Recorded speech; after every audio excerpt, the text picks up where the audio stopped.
Hi everyone, and welcome back to our take on cruise with Shannon and Roger, or Roger and Shannon. my name's Shannon McKee with Access Cruise, and of course I have Roger Blum. I was so enthusiastic. Roger Blum with Cruise and Port Advisors. every week it's the same.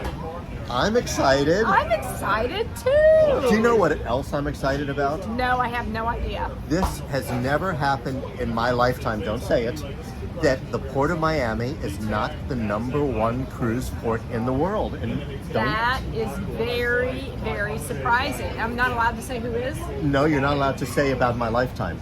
Oh, in your lifetime, your ancient lifetime. You said it. Port Canaveral is the #1 for 2022, surpassed Port Miami as the busiest cruise port in the world. Go Port Canaveral! Oh, yay! That's hard to believe. I mean, Miami was already expected to be at 6 million passengers. So I didn't even look to see how many passengers Port Canaveral is expected to receive. Well, for 2022, they both were over 4 million, but Port Canaveral was not that much, but beat them. Now, of course, when you look at the future, all the Florida ports are growing. So I was looking for 2017.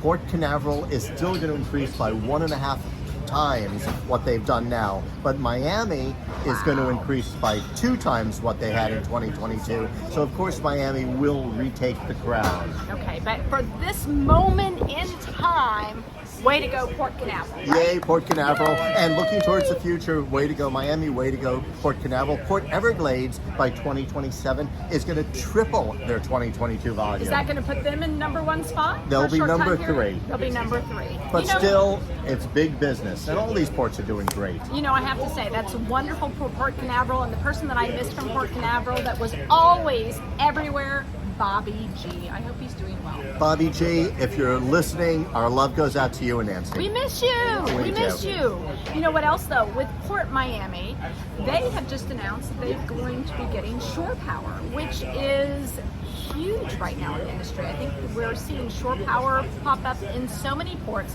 and the cruise lines, in the meetings that I've been in, the last few meetings I've been in, everybody wants to know. I think it's really going to become one of those determining factors if the cruise lines come to your port or not, if you have shore power. Absolutely. Port Everglades is doing it. So many ports are doing it. And at Sea Trade, we're going to be talking about it. So stay tuned. That is true. So what else is going on in the industry? You know what I also saw? I saw that the numbers for website traffic for the cruise industry are up 28% with a conversion rate of 55%, which tells me that wave season was a huge success. All the cruise lines are raving about wave season.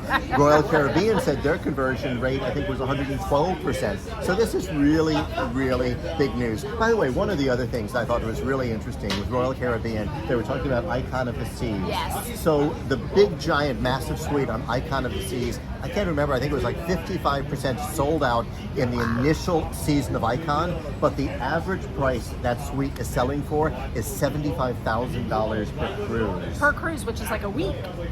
Are we Per- going in? Yes, 7-day cruise. So what's interesting also about that is we do think about ships being in different categories. There's the boutique luxury ships that are super expensive. Royal Caribbean is basically contemporary, which you call mid-price. Yeah. But there's people paying $75,000 a week on that ship. So it's I'd like really them to invite me to come along.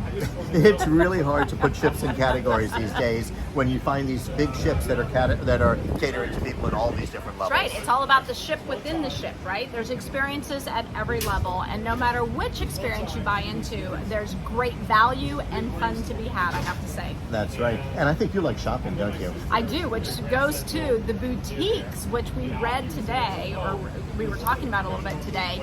I know you're not a lover of shopping, but I know your wife is, as am I. So I saw that Harding now has moved into the previously loved goods, is which they like to say, or previously used items. And that's interesting because that really has become a thing with the name brands. And you see these resale shops all over the place. So now we're going to see some of these goods coming to sea. So I think that's a great opportunity. Duty free. It's really interesting because we were just on Eurodam as I just posted, and Eurodam had a section for pre-owned, pre-loved, pre-whatever Rolexes. They also had pre-used or pre-owned Louis Vuitton and some other different designers. So it was really a big deal in this area, and everybody was talking about it. It was really creating a buzz on the ship. That's awesome. The other thing that's going on, speaking of luxury, let's talk crystal. That's luxury. That's crystal. It's going to right? be better luxury now. There's going to be better luxury. I mean, I see a lot of the management is starting to go back to crystal. They've made some announcements. We were also starting to hear some buzz about some others that will be returning. But what the announcements that have been made about their cabins, they're going to be much larger, taking the density down. So fewer people on board, much larger cabins. I think it's going to be, I mean, they were already promoting themselves as 5-6 star luxury. Where does it go from here? And it's cool because what they're doing is some places where there were 2 cabins, they're converting that to 1 cabin. Other areas where there were 3 cabins, they're converting it to 2 cabins. So they've always had a great reputation for their crew. It's great that the crew is coming, so many of the crew and the management's coming back, but they're really making the ship more spacious and doing more in the refurbishment than just cosmetic. So I can't wait to see what they're doing. Do we have anything else on the agenda today? Well, we're getting ready for sea trade, well, that's so true. We're going to post more about that, and let's get going. Now let's get going. Bye. Bye.